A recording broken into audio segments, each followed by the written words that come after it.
자, 여러분들 안녕하십니까? 반갑습니다. 2020년 10월 21일 장마감 방송을 하도록 하겠습니다. HLB는 전일 대비 약 7% 정도 상승한 98,900원인데요.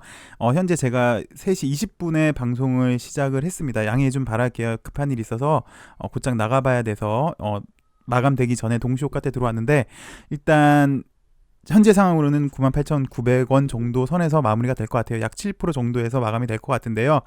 인상적인 게 뭐냐면 이번 시장이 하락을 많이 했었잖아요. 특히 여기 8거래일 음봉 맞고 어제부터 이렇게 나름 800 라인을 맞고 시장이 반등을 할 때 LB가 가장 크게 먼저 상승을 한 것 같아요. 시장에서 특히 바이오 쪽에서는 가장 크게 상승을 했다는데 의미가 있어 보입니다. 그래서 좀 장밋빛 전망을 드리자면 현재 시장은 구태여 그렇게 크게 주도주로 부각되는 거는 지금 당장은 없어요. 이 당시 때부터 시장의 주도주가 좀 부재를 했거든요.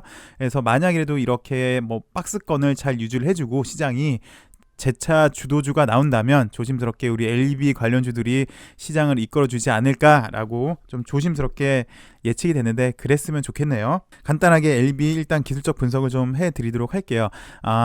이날 분위기 쇄신이 나왔어요. 분위기 쇄신이 나오면서 약간 위에서 이렇게 샛별 정도 나오고 위에서 머물렀다면 여기 95,000원 정도에서 요 정도에서 지지 라인이 형성이 될 것이다. 그랬으면 좋겠다. 하방 경직이 될 것이다 라고 예상을 했는데 그러지 못하고 그 다음날 음봉이 나오고 어저께 양봉이 나오면서 하방 경직이 됐어요. 그래서 저는 개인적으로 예상을 할 때 이 당시 때처럼 이렇게 하방 경직이 나오고 재차 자리를 보여줄 걸로 예상을 했었는데 곧장 이렇게 올려줬네요. 곧장 올리면서 LB랑 L생이랑 똑같은데요.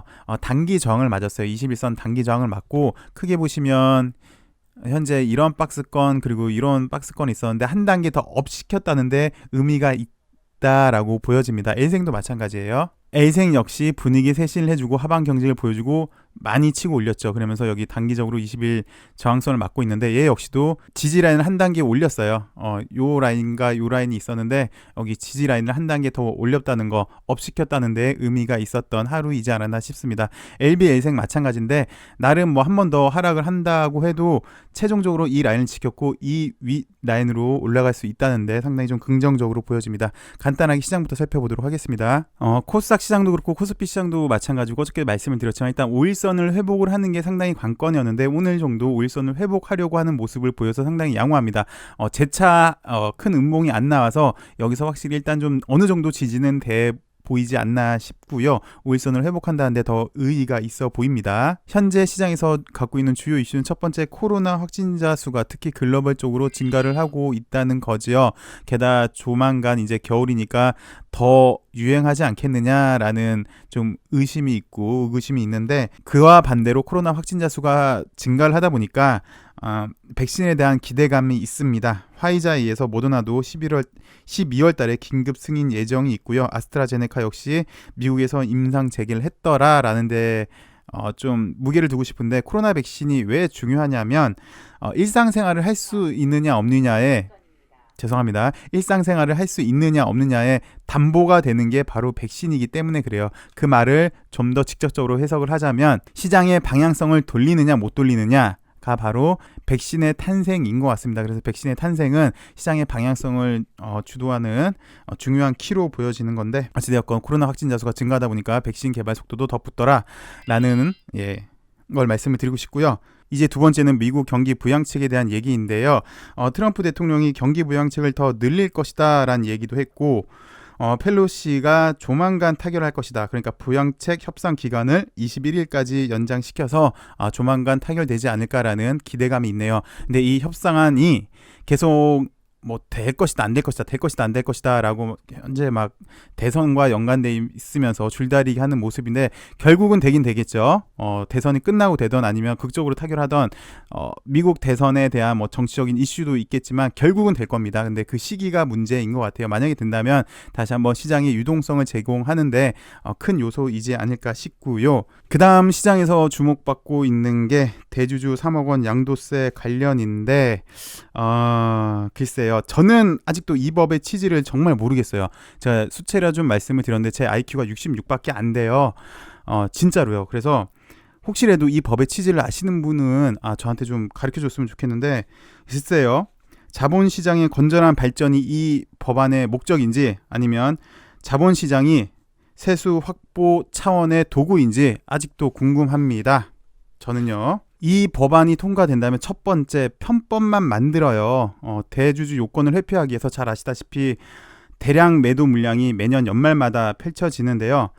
대량 매도 투하, 대주주 요건을 회피하기 위해서 대량으로 물량을 퍼부었다가 그리고 그 기간이 끝나면 다시 재매수, 그러니까 쉽게 말해서 시장의 변동성만 많이 주고 결국 금융시장을 불안하게 만드는 모습입니다. 편법만 만들어주고 있어요. 그리고 잘 아시겠지만 주식은 탄력의 특성이 있어요. 올라갈 때는 더 올라가려고 하는 특징이 있고요. 내려갈 때는 더 내려가려고 하는 특징이 있는데 연말만 되면 대주주 물량이 대기하고 있는 걸 알아요. 그래서 하락에 탄력이 과속화됩니다. 그리고 이 틈을 틈타서 누군가는 가격이 떨어지면 좋은 사람들이 있겠죠. 흔히 말하는 공매 세력이라고 의심을 합니다. 공매 세력일 거라고 의심을 하는데 악성 루머를 퍼뜨려서 물량으로 대량 1차 하락이 나오고 또 악성 물량으로 또 악성 루머로 인해서 2차 하락까지 나오는 그런 편법이 있어요. 결국 주가가 떨어지면 이득 보는 사람은 의심되는 사람은 이득 볼 걸로 의심되는 사람은 주가가 떨어지면 좋은 공매 세력, 그리고 주식을 팔아야 되고 또 사야 되니까 수수료 이익을 챙길 수 있는 증권회사, 그리고 팔아야 되고 사야 되니까 거래세를 내겠죠. 정부 이렇게 세 입장만 이익을 차지하지 않나 싶고, 그리고 기본적으로 두 번째로는 장기 투자를 할 수가 없습니다. 투자자는 좋은 기업을 선택해서 성장성을 보고 장기 투자를 하는 게 원칙이죠. 근데 대주주 요건 완화는 구조 자체가 장기 투자를 할 수가 없어요. 보시다시피 1년만 되면은 팔아야 되고 주가 올라서 팔아야 되는 거고 내가 물량 많이 갖고 있어서 팔아야 되는 거고 구조적으로 장기 투자를 할 수가 없게 만들어요. 그래서 주식시장을 단기 시세 차익을 노리는, 쉽게 말해서 노름판으로 만들 가능성이 상당히 농후합니다. 결국 노름판이 되면 선량한 개인 투자자만 피해가 봅니다. 플러스 기업 입장에서도 지속해서 자금을 융통하려면 안정적인 시장이 필요하겠죠. 주가가 안정화돼야 되는데요. 변동성이 크게 되면 자금 융통하는 데 문제가 생기고요. 결국 돈을 융통을 할 수가 없으니까 투자를 못하게 되고요. 투자를 못하게 되니까 국가 경제 발전이 더딜 수밖에 없어요. 선순환이 아닌 악순환이 될 수밖에 없는데 꼭 하려는 이유를 잘 모르겠네요. 그 다음 세 번째로 LB에게도 악재입니다. 일반적으로 개인 큰손들이 많이 들어가 있는 것은 이 성장주죠. 그리고 특히 바이오 헬스케어 쪽에 많이 있는데 잘 아시다시피 우리 LB는 개인이 좀 센 수급 주체예요. 그래서 LB한테 당장 직접적으로 좋은 이유는 없습니다. 곧장 LB를 살펴보도록 하죠. LB는 동시호가 때 살짝 올린 것 같습니다. 99,000원에서 마감을 했네요. 7%대에서 상승을 해서 99,000원에서 마감을 했고요. L생도 동시호가 때 살짝 더 올린 것 같습니다. 28,050원에서 마감을 했습니다. 11.75%에서 끝났네요. HLB는 오늘 좋은 뉴스를 보내줬습니다. 리보세라닙 위암 말기 환자 대상으로 치료 목적 사용 승인을 받았다는 뉴스가 나왔는데요.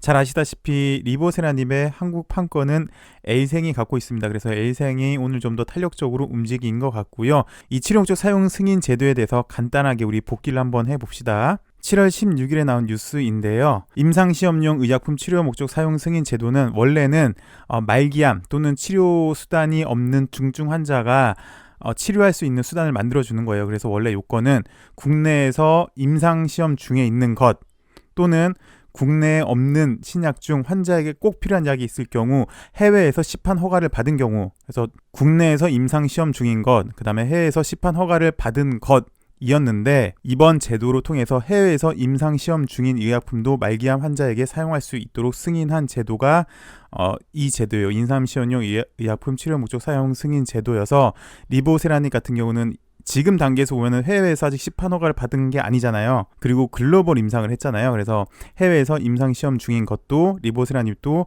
치료 목적 사용 승인 제도에 편입이 됐다는 거였습니다. 그래서 해외에서 임상시험 중인 허가받기 전 신약도 사용할 수 있게 된 거고요.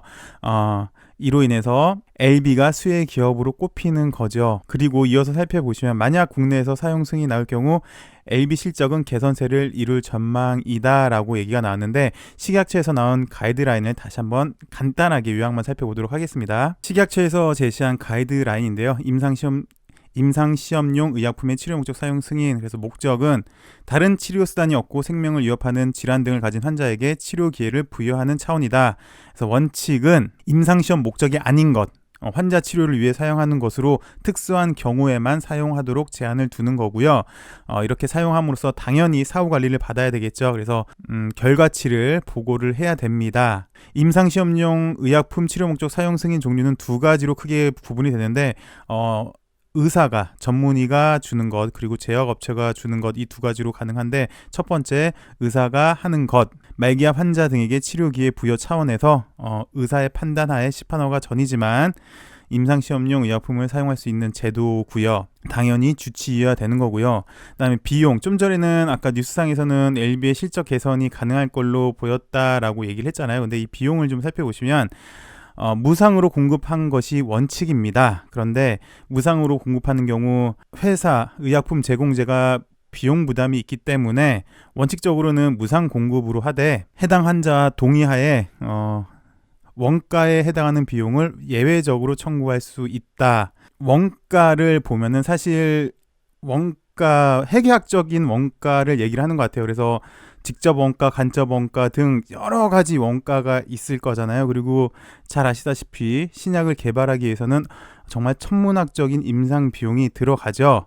그런데 여기서 말하는 거는 제조에 직접 소요되는 비용, 그러니까 시설 및 환경 관리 등에 소요되는 비용, 그리고 연구 개발에 드는 비용은 제외한다고 합니다. 한 개의 물건을 만들 때 직접 소요되는 비용, 직접 원가만 포함이 되는 것 같아요. 간접 원가는 빼는 겁니다. 여기 말에 의하면 물론 이것도 이제 회계사랑 논의를 뭐 하고 어쩌고저쩌고 이런 내용이 있는데 약 하나를 만들기 위해서 직접적으로 소요되는 비용, 뭐 직접 제조 비용, 직접 노동 비용 여기까지만 포함이 되는 것 같아요. 플러스 뭐 직접 간접 비용만 포함이 되는 거고 나머지 간접 비용 등은 여기 뭐 R&D 비용, 그다음에 관리 비용 여기는 다 제외하고 원가만 받을 수 있게 하는 그런 거 같습니다. 그래서 그렇게 크게 실적 개선에 도움이 될지는 좀 의문이긴 합니다. 대신 사후 관리를 받아야 되겠죠. 그래서 뭐 이상 반응 안정성에 문제가 없는지 이렇게 사후 관리를 받아야 되고 결과를 제출을 해야 됩니다. 그 다음에 제약회사가 하는 거 역시 동일합니다. 신청을 주체가 의사냐 아니면 제약회사냐의 차이만 있지 비용도 동일하고요. 사후관리도 동일한 그런 내용입니다. 곧장 오늘 나온 뉴스를 살펴보시면요. 좀 전에 말씀드린 임상시험용 의약품 치료 목적 사용 승인 쉽게 말해서 말기암 환자 등 더 이상 치료 방법이 없는 환자들을 위해 사용하는 제도입니다. 이걸 받았으니까 원칙적으로는 약이라는 게 엄격한 기준을 통과를 해야 되잖아요. 그래서 신약 승인 절차를 꼭 밟아야 돼요. 우리 각국의 법에 따라서 그 절차를 준수해야지만 약이 판매가 될 수 있는데 정식적으로 승인 절차를 안 밟았잖아요. 근데 이거 없이도 급할 경우 말기암 환자를 대상으로 해서 이렇게 현장에서 치료제로 쓰일 수 있게 된 것을 얘기를 합니다. 그래서 오늘 리보세라님이 의약품 통합 정보 시스템의 치료 목적 사용 승인 현황에 등록이 됐으니까 위암 말기 환자의 치료를 위해 허가받은 병원에서 처방할 수 있게 되었습니다. 정말 좋은 일이죠. 리보세라님 탄생을 기원하는 정말 많은 우리 주주님들이 계시는데 오늘 드디어 국내에서도 이렇게 처방을 받을 수 있게 돼서 물론 정식적인 것은 아니고요. 급한 환자들을 치료할 수 있는 처방이 나오게 돼서 상당히 의미 있는 날이라고 하겠습니다. 그래서 아직 신약 허가를 받지 않은 리보세라닙이 새로운 치료 옵션으로 선택할 수가 있고요. 현재 LB는 위암 말기 환자 대상으로 글로벌 임상 3상을 종료를 했죠. 위암 3차 치료제, 4차 치료제 그리고 현재 NDA 준비 중에 있지요. 이게 조만간이지 않을까 싶습니다. 원래 회사 발표 내용은 작년 말이었고요. NDA 신청이요. 그러다가 약간 연기가 돼서 지연이 돼서 올 3월, 4월이 목표였다가 코로나로 인해서 올 연말로 예상을 하고 있는데 지난번 IR 때 얘기도 그렇고 돌아가는 상황을 봐서는 3차 치료제이지 않을까라는 생각이 좀 더 들고 이 역시 어느 정도 자료 취합도 마무리 단계에 되지 않았나 그래서 조만간 NDA 신청을 하지 않을까라는 시장의 기대감이 있습니다. 그게 어저께였죠. 절차대로 잘 진행해서 암으로 고통을 받는 우리 환자들에게 새로운 세상을 좀 열어줬으면 합니다. 그리고 사실 요즘 코로나 때문에 예전에는 이렇게 환자분들이 중국에서 아름아름 이렇게 많이 갖고 오셨는데 그 길도 많이 막혔다고 해요. 그래서 이런 통로가 있는 게 상당히 좀 반갑네요. 반가운 소식이네요. 회사 관계자는 이번 치료 목적 사용 승인에 따라 대체 치료자가 없이 고통하는 환자들이 리보세라닙을 처방받을 수 있는 길이 열려 무척 기쁘다라고 발표를 했습니다. 어서 NDA 신청이 들어가서 이제 정식적으로 판매가 돼서 더 많은 환자들에게 기쁨을 주는 그런 우리 LB가 됐으면 하는 바람에서 오늘 영상을 여기까지 하도록 하겠습니다. 시청해주셔서 감사하고요. 죄송한데 제가 내일은 개인적인 사정으로 약간 늦게 영상을 올릴 것 같아요. 오후 시간대는 안 되고 저녁쯤에나 돼야 될 것 같으니까 이 점 좀 양해해 주시고요. 내일은 더 좋은 소식으로, 더 밝은 소식으로 여러분들 찾아뵙으면 합니다. 감사합니다.